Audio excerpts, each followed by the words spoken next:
Ladies and gentlemen, we're having this meeting here about what we're here for.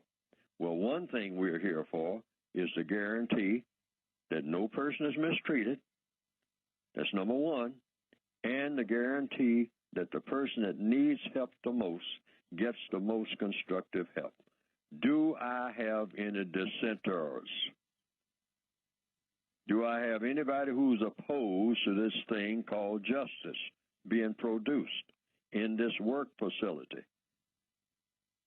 Let him or her speak now or forever hold his or her peace. Do I get an amen?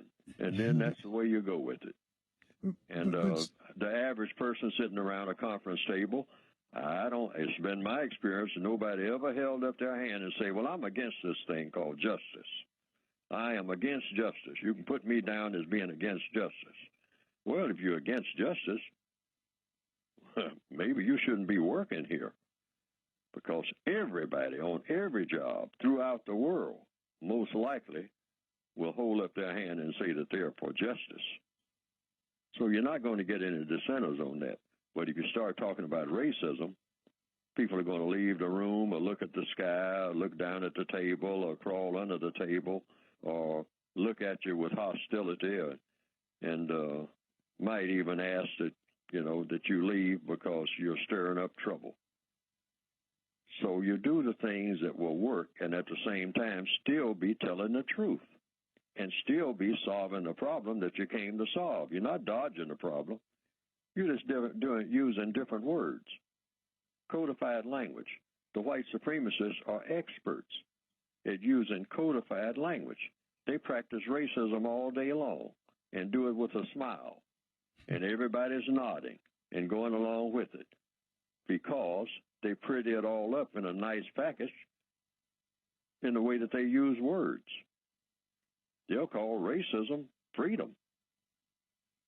And then ask, is anybody against freedom? And nobody holds up their hand.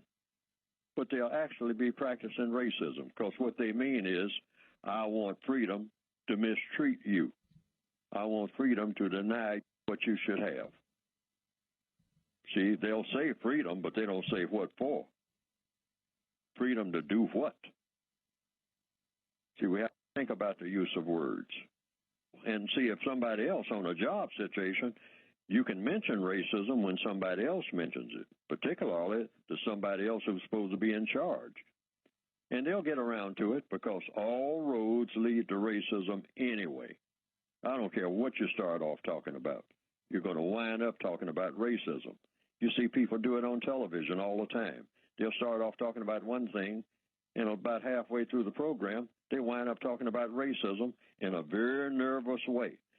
And if you notice something else, people get nervous. Black people get nervous. White people get nervous here in 2013 when you start talking about racism.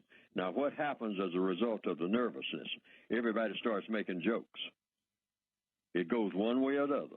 Either everybody gets real hostile, and in this day and time, most people don't want to do that.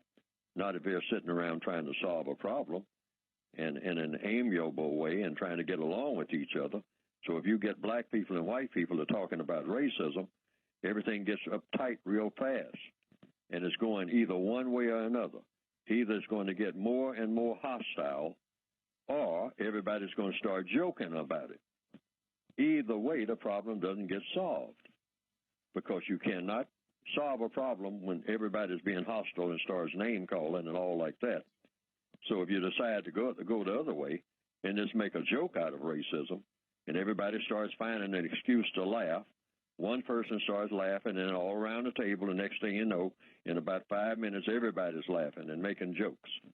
And then it's all downhill there, because that's not solving anything either, because racism is not a joke.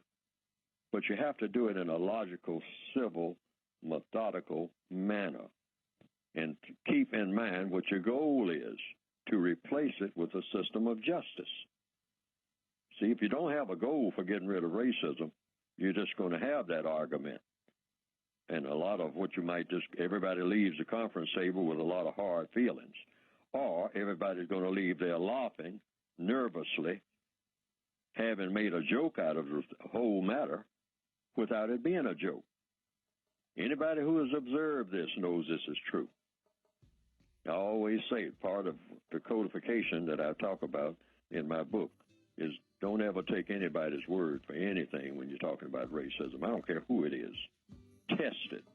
Test everything. Test everything that Neely Fuller ever says or anybody else ever says. Put it to an acid test. I mean, the strongest test you can put on it.